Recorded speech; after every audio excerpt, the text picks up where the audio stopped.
Hey everyone, how are you? I hope you all are fine. So today we are going to start new lecture of carbon. क्या चीज? New lecture. तो आज से class में हम बड़ा ही important reactions के बारे में बात करेंगे. दैट इज की विटिग रिएक्शन. क्या चीज? Wittig reactions. तो ये रीअरेंजमेंट रिएक्शंस ऑफ कार्बन के अंदर ये रिएक्शंस आता है और उसी को हम लोग इस क्लास में डिस्कस करेंगे. तो इसका स्टेटमेंट लिखा हुआ है, इसका रिएक्शंस और मैकेनिज्म्स को हम लोग देखेंगे. स्टेटमेंट क्या है एक बार स्टडी करते हैं. स्टेटमेंट में लिखा है कि डाइक्लोरोकार्बन रिएक्ट विथ ट्राइफिनाइल फॉस्फेट. क्या करता है? डाइक्लोरोकार्बन जो है वो रिएक्ट करता है ट्राइफिनाइल फॉस्फेट के साथ. तो यहां से जाके आपका बनाता है इंटरमीडिएट और वो इंटरमीडिएट का नाम है येलाइड. क्या नाम है? येलाइड. YLIDE येलाइड इंटरमीडिएट बनाता है. ठीक है. Which on treatment with ketone. और वो जो एलाइड इंटरमीडिएट होता है उसका हम लोग किसके साथ रिएक्शंस कराते हैं? कीटोन के साथ. तो जाके हमारा बनता है 1,1 डाइक्लोरोएल्कीन्स. क्या बनता है? 1,1 डाइक्लोरोएल्कीन. तो हम लोग इसका क्या करते हैं? रिएक्शंस को लिखते हैं. देखिए हमको क्या लेना है? ट्राइफिनाइल फॉस्फेट और उसका किसके साथ रिएक्शंस कराना है? डाइक्लोरोकार्बन के साथ. तो ट्राइफिनाइल फॉस्फेट का क्या फार्मूला होता है? C6H5 का होल थ्राइस. ये हो गया आपका ट्राइफिनाइल फॉस्फेट. और यहाँ पे फास्फोरस के पास दो अनपेयर्ड इलेक्ट्रॉन जिसको कि हम लोग लोन पेयर बोलते हैं.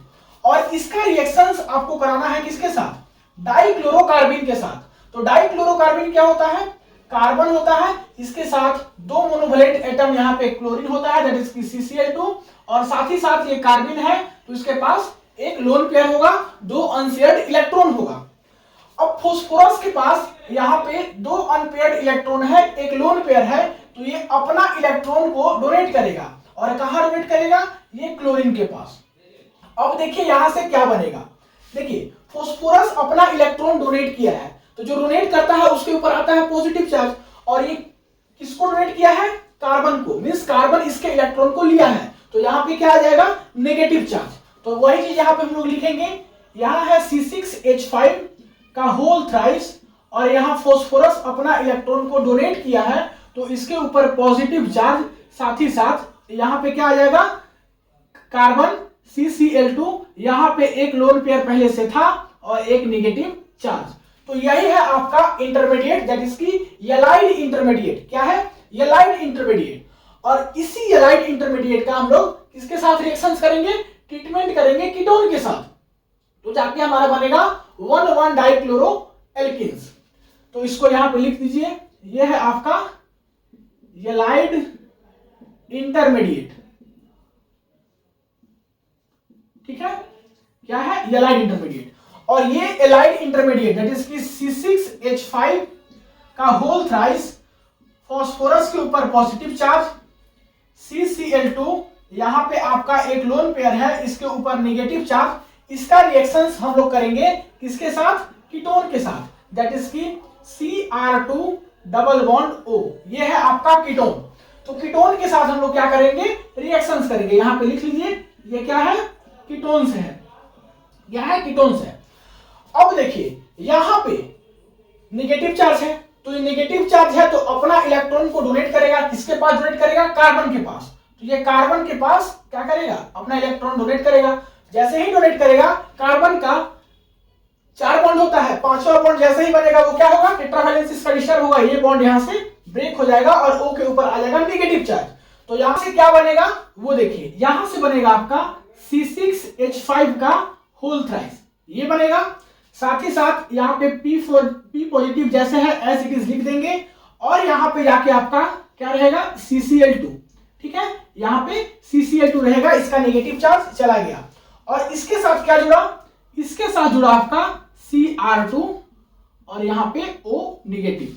ये जाके बना. अब देखिए आपको बता रहे हैं कि ये जो आपका बना ये आपका क्या होता है? अनस्टेबल होता है. क्या होता है? अनस्टेबल होता है. सो स्टेबल साइक्लिक फॉर्म में कन्वर्ट होगा. किसमें होगा? साइक्लिक फॉर्म में कन्वर्ट होगा. तो साइक्लिक फॉर्म में कन्वर्ट होने के लिए क्या करना होगा? ऑक्सीजन के पास क्या है? Negative charge. ये अपना नेगेटिव चार्ज मींस अपना इलेक्ट्रॉन को डोनेट करेगा फास्फोरस के पास, क्योंकि फास्फोरस के पास क्या है? Positive charge. तो ये पॉजिटिव चार्ज को खत्म कर देगा और क्या करेगा? बॉन्ड बना लेगा. तो यहां से आपका ये कुछ साइक्लिक फॉर्म में कन्वर्ट हो जाएगा कुछ ऐसा.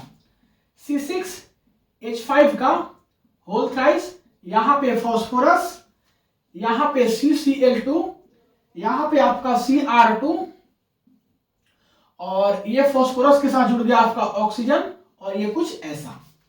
अब क्या होगा कि यहां से आपका रिंग जो है वो क्या करेगा, ओपनिंग होगा, रिंग ओपनिंग होगा, और रिंग ओपनिंग ऐसे होगा जिसमें कि फॉस्फोरस और ऑक्सीजन के बीच में डबल बॉन्ड बनेगा। मींस कुछ ऐसा, ये बॉन्ड ब्रेक होगा और यहां पे डबल बॉन्ड, ये बॉन्ड ब्रेक होगा और यहां पे डबल बॉन्ड, तो फॉस्फोरस और ऑक्सीजन के बीच में क्या बना, डबल बॉन्ड। हमेशा याद रखिएगा कि यहाँ पे रिंग ओपनिंग ऐसे ही होगा जहां की फॉस्फोरस और ऑक्सीजन के बीच में डबल बॉन्ड बने। तो फिर जाके आपका यहां से फाइनल प्रोडक्ट क्या बन जाएगा, यहां से आपका फाइनल प्रोडक्ट बन जाएगा कुछ ऐसा, C6H5 का होल थ्राइस, यहां से आपका फॉस्फोरस और ये डबल बॉन्ड ऑक्सीजन, और एक प्रोडक्ट क्या बनेगा, यहां से बनेगा आपका CCl2 डबल बॉन्ड Cr2, ये बनेगा। और हमको जो है प्रोडक्ट यही बनाना था, ठीक है। ये क्या है, एल्किन है। कैसा एल्किन है, 1,1 डाइक्लोरो एल्किन है। तो आप एक बार स्टेटमेंट को पढ़िए, आपको यही प्रोडक्ट बनाना था इस रिएक्शन से, दैट इज की विटिक रिएक्शन से। हम लोग क्या किए, एक बार फिर से क्या करते हैं, रिवीजन कर देते हैं। कुछ नहीं किए, हम लोग ट्राइफिनाइल फॉस्फेट लिए, उसका रिएक्शन कराए डाइक्लोरोकार्बिन के साथ, तो हमारे पास एक इंटरमीडिएट बना जिसको कि हम लोग येलाइड इंटरमीडिएट बोलते हैं। एंड देन येलाइड इंटरमीडिएट का रिएक्शन हम लोग कराए कीटोन के साथ, तो जाके हमारा एक अनस्टेबल कंपाउंड बना, और ये अनस्टेबल कंपाउंड स्टेबल होने के लिए किसमें कन्वर्ट हुआ, किसमें कन्वर्ट हुआ, साइक्लिक फॉर्म में, दैट इज रिंग फॉर्म में, और देन रिंग फॉर्म में कन्वर्ट हुआ। उसके बाद फिर इसको हम लोग ऐसा ब्रेक कराएं जिसमें कि फॉस्फोरस ऑक्सीजन के बीच में डबल बॉन्ड आना चाहिए, और हमारा जो मेन प्रोडक्ट है दैट इज की 1,1 डाइक्लोरो एल्किन, वो भी मिल जाएगा। तो विटिक रिएक्शन से हम लोग एल्किन्स ही बनाते हैं, जो कि आपको दिखा दिए। अब हम लोग मिलते हैं अगले क्लास में, अगले क्लास में नए रिएक्शंस के ऊपर बात करेंगे। तब तक के लिए पढ़ाई करते रहिए। All the very best. Video को पॉज करके नोट कर लीजिए।